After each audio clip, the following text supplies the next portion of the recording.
This week, for a little home improvement project, I decided to tackle an annoying problem in our kitchen.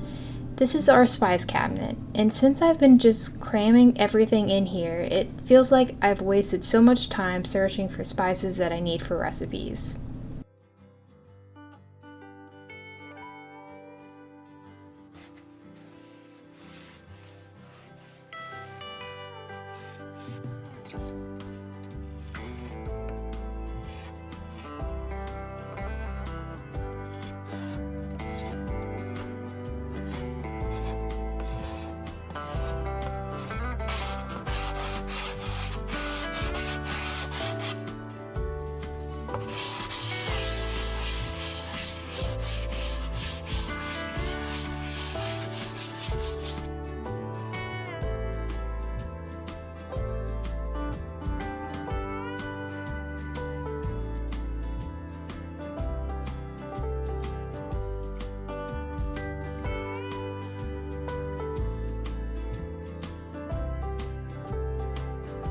I want to make this cabinet more functional, and I've been inspired by some tiered organizer shelves that I've seen in stores.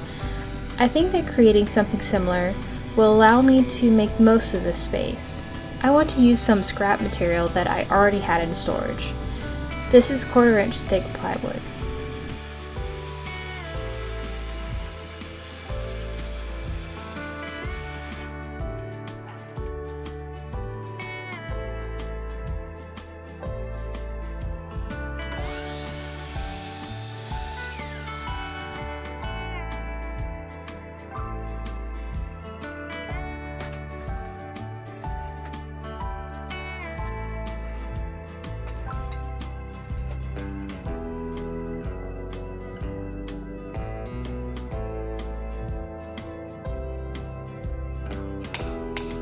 This would probably look a little more professional if I had used finishing nails or maybe brads to assemble this, but these were the closest fasteners that I had on hand.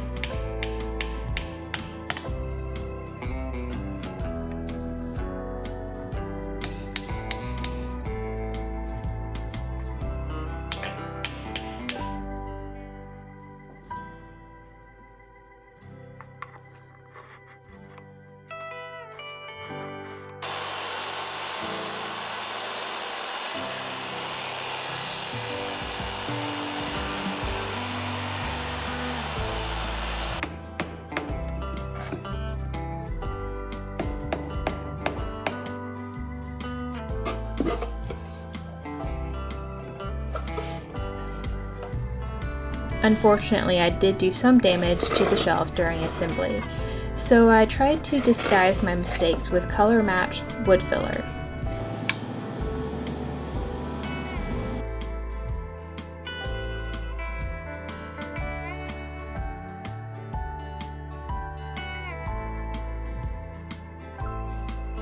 I'm happy with how the structure of the shelf turned out, but I think that visually it looks a little messy and uneven.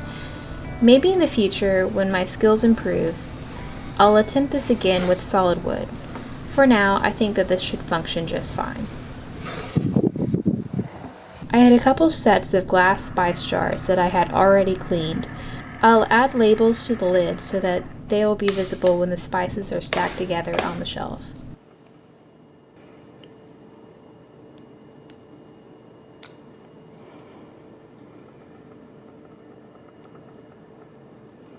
For spices that I use less often, I'll make a note of the expiration date on the bottom of the jar. For some finely ground spices like turmeric, I needed to use a funnel, but for most it ended up just being easiest to just pour it right into the jar. I'm realizing that I'm creating a new chore for myself to keep these spice jars filled, but I think it will be worth it in the end. Since I like to buy many spices in bulk, I'll keep those leftover spices in a box in the pantry for now. At first, I thought that I was going to arrange the spices in alphabetical order, but I ended up just putting the spices that I grab most often in the front couple rows.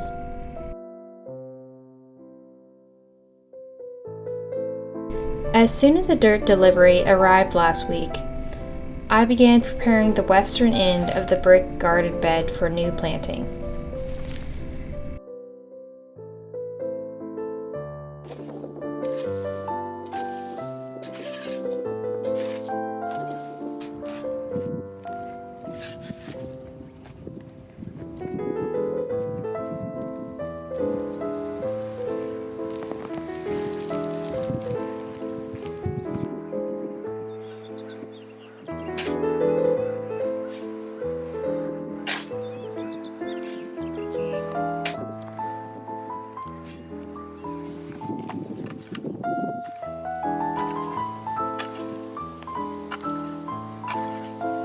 In the 2 raised beds that I had already filled, I had just randomly planted things without much strategy, and I do kind of regret doing that. So, for this brick bed, I intend to put a little bit more thought into the plant layout. Unfortunately, I'm not a very good artist, so I'm just sketching a map with some blobs to represent the estimated mature size and bloom colors for the plants that I'll add in this area. To begin, I'm planting a lavender bush. This cultivar is called the Phenomenal Lavender, and it grows in zones 5 through 9. I had planted this here last year, but part of it died back after a while. As I've learned more about lavender, I realized that this is probably because I had planted it in some thick clay soil. So, to try to improve drainage, I'm replanting it with a new topsoil mixed with sand. Next to the lavender, I'm planting a couple cheddar pink dianthus. These are plants that I randomly got on clearance a couple years ago. It grows like a carpet, and I'm wanting some kind of ground cover to grow over this large drainage pipe that's buried nearby. Along the brick curve in front of the lavender, I decided to plant some sweet alyssum. I've heard that these do a good job of reseeding themselves and blooming constantly from spring till frost. These might grow to be about a foot tall. In this bed, I already had several hyacinth and daffodil bulbs, and they're now out of bloom and their leaves are dying back. I just repositioned them and I look forward to their blooms next spring. I'm tempted to cut off the dead leaves, but I've heard that it's better for the bulbs to let these die back still attached. Next spring, I may need to find some more annuals to plant here in order to fill in the space and cover their dead leaves. Next, I planted 6 sweet bell pepper plants. These are my second batch of pepper plants this year since the roly-polies ate all of my original ones immediately after being transplanted in my raised beds. Over the last week, I collected a lot more worm castings, and I decided to mix this in while planting these bell peppers. I don't know how useful this will be for the plants, but I do feel super productive doing it. Right behind the pepper plants, I have a couple purple Petra basils. I'm growing this mainly as an ornamental plant since I think that the leaf color is super interesting, but it would be fun to make some purple pesto later in the season. In the back, I'm transplanting a large rose bush.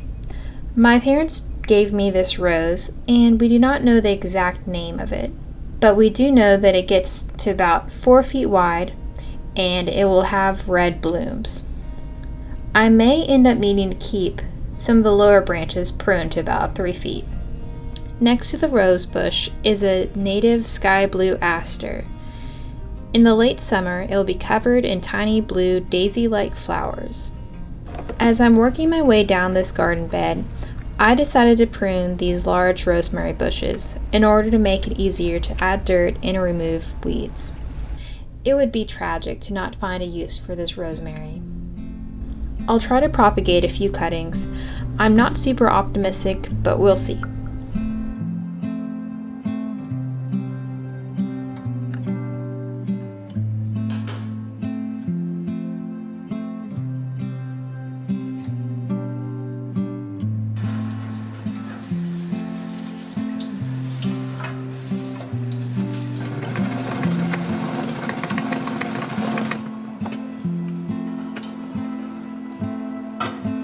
The first recipe that comes to mind is, of course, rosemary bread. This is one of my favorite nostalgic childhood recipes.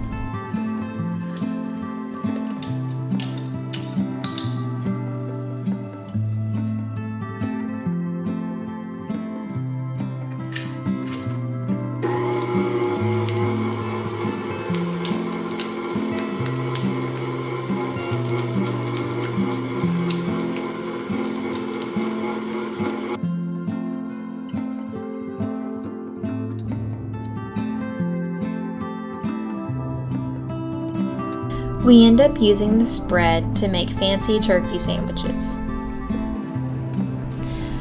For the rest of this rosemary, I decided to dry it in the oven.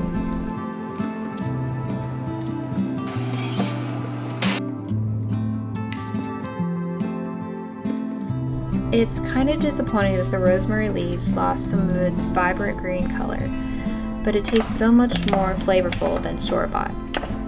Perfect new addition to the spice collection.